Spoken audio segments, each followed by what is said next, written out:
तीसरे श्लोक में गुरु की वंदना है और इकलौते केवल गुरु की वंदना, यहां तक दो दो दो। फिर चौथे श्लोक में एक साथ दो की वंदना, कवीश्वर कपीश्वर। तो तीसरे में क्रम क्यों तोड़ा? सब में दो दो दो, तो तीसरे में केवल एक की वंदना, ऐसा क्यों? बोले तीसरे में गुरु की वंदना है और गुरु के साथ में किसी को बैठा सकूं ऐसा दुनिया में कोई नहीं है। सद्गुरु हमारे अद्वितीय है और इसलिए हमारे सद्गुरु के प्रति हमारा अनन्य भाव होना चाहिए। सबको वंदन, सबका आदर, लेकिन हमारे गुरु जिसके प्रति हम समर्पित है वो अद्वितीय है, उसके प्रति हम अनन्य भाव से समर्पित हैं। गुरु में वो जो व्यक्ति है उसमें दोष हो सकते हैं, होते हैं, क्योंकि दुनिया गुण दोषमय है। किरतार नहीं बनाया, गुण दोषमय। लेकिन गुरु में जिसको दोष दिखाई दे वो शिष्य नहीं।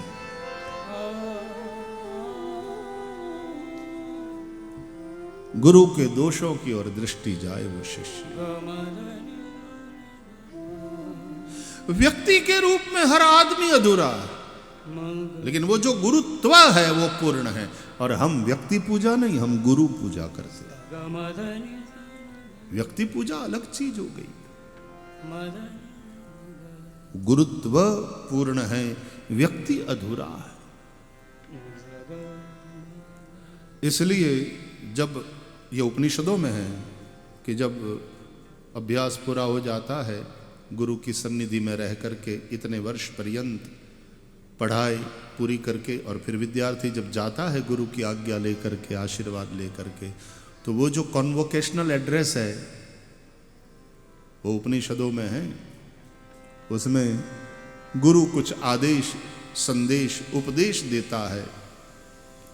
मातृदेवो भव, पितृदेवो भव, आचार्य देवो भव, अतिथि देवो भव, स्वाध्यायान्मा प्रमद आदि आदि कहते समय कुछ आदेश, कुछ संदेश, और वो संदेश कुछ उपदेश है कि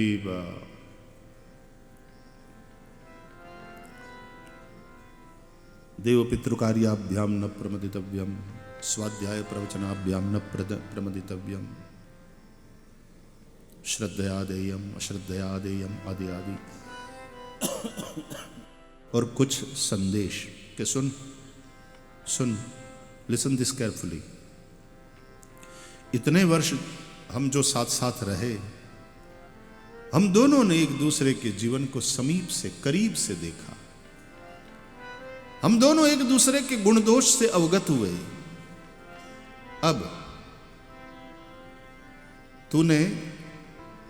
तेरे में जो अवगुण रहे होंगे तो हमने ठोंक पीट करके तुमको ठीक करने का प्रयास किया। उसी तरह मुझ में भी कुछ अवगुण रहे, लेकिन गुरु में वो है तो हम में भी होना चाहिए। Please don't think like that. ये वो कमजोरियां हैं जिसको अभी हम खुद ओवरकम नहीं कर पाए। अतः बेटे, यानी यानी अस्माकं सुचरितानि तानि त्वयोपास्यानि नो इतराणि।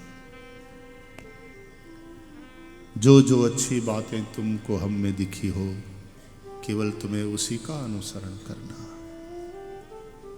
अन्य बातों का नहीं।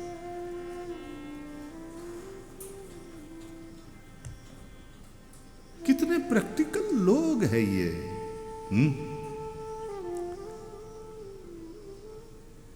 अपूर्णता स्वीकार,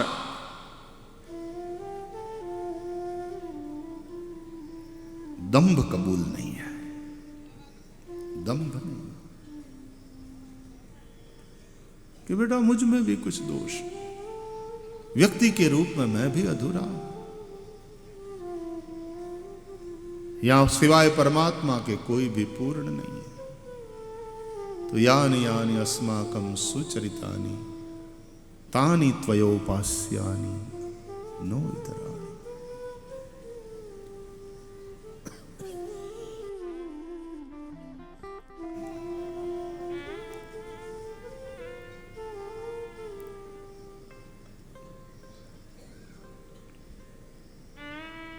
तो गुरु तत्व में वो जो श्रद्धा है वो हमें भवसागर से पार ले जाती।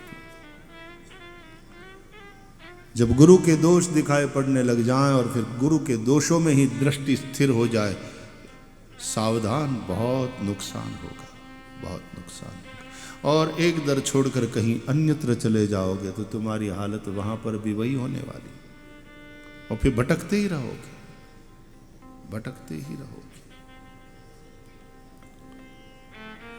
गुरु अद्वितीय है, इसलिए इस तीसरे श्लोक में केवल गुरु की वंदना। वंदे बोधमयम नित्यम, जो नित्य बोधमय है। ये नहीं कि वो जब बोलते हैं तभी उपदेश करते हैं, सिखाते हैं ना, अपना हर आचरण, जिनका संपूर्ण जीवन, जिनका अस्तित्व बोधमय है, ऐसे गुरुम शंकर रूपिणम, ऐसे शिव स्वरूपी सदगुरु को प्रणाम करता हूं। शिव को सदगुरु मानकर प्रणाम करो या सदगुरु को शिव रूप समझ करके प्रणाम करो।